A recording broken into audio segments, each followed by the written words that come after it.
This is the story of how my village survived Ebola. Bats brought the tiny Ebola germs, too small to see, so small, yet so dangerous. Without realizing, grandfather rubbed a little blood in his eye. Ebola germs came into his body.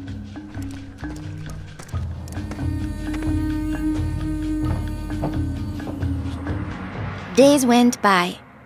Then grandfather got a terrible fever and weakness. We thought it was malaria, but he was soon much worse. He had vomiting and diarrhea. His fever got even higher. I ran to get the nurse. But grandfather had already died. I was heartbroken. The nurse thought it might be Ebola, a disease caught from bush meat, but which spreads from person to person. Others in our region had already died of this new disease.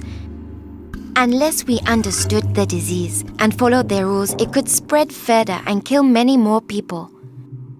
She explained that Ebola was in the body fluids of someone who was sick or had died of Ebola. Their sweat, tears, mucus, saliva, vomit, diarrhea, urine, breast milk, sexual fluids, and blood. When we touch a sick person's body fluids, the Ebola germs can get into small breaks in our skin or into our eyes, nose, or mouth. The Ebola germs spread into our body and make us sick. When somebody dies of Ebola, that body is much more contagious. No one should ever touch the dead body. The nurse advised us to wash our hands with soap and water right away. She contacted the trained burial team to help us bury grandfather's body safely. The burial team came. They comforted us and explained what they had to do to protect us. The team wore protective clothing that kept them safe from the dangerous germs.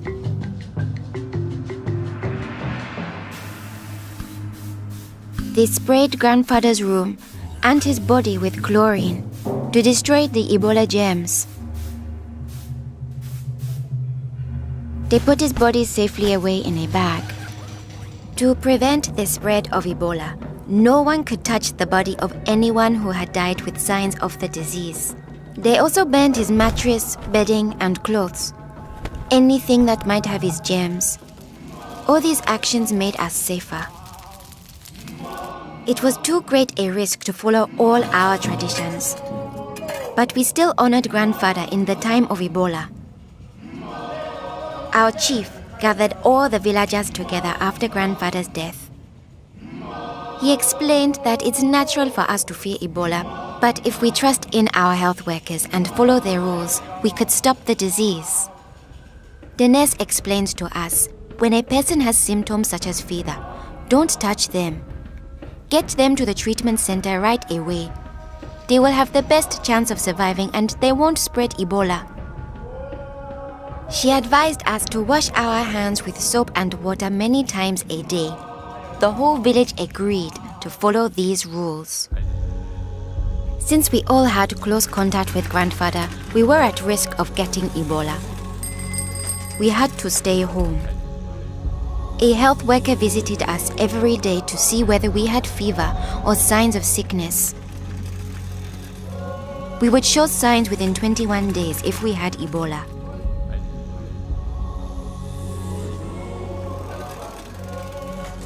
Many days passed, and I thought we would all stay healthy. But one morning, I found my mother burning with fever. I knew I couldn't touch her. She was now contagious. My father came in. He told me he was taking my mother away to our uncle's house in the nearby village. He was afraid to take her to the treatment center, afraid he'd never see her again.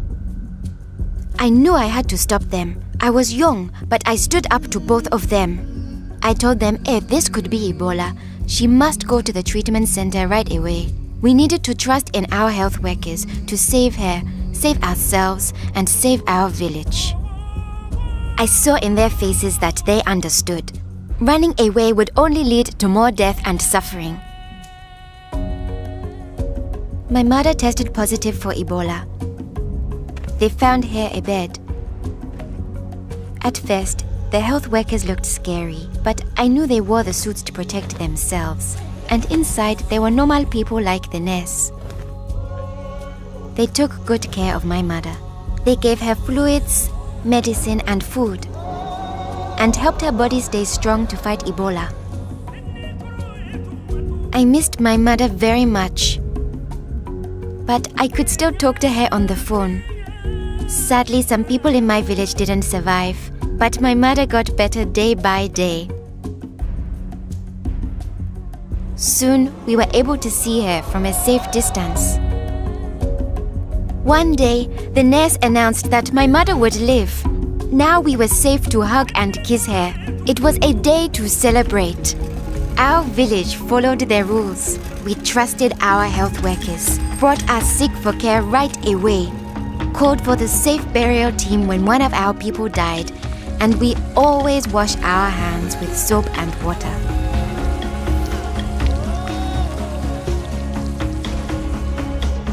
Our village survived Ebola. Yours can too.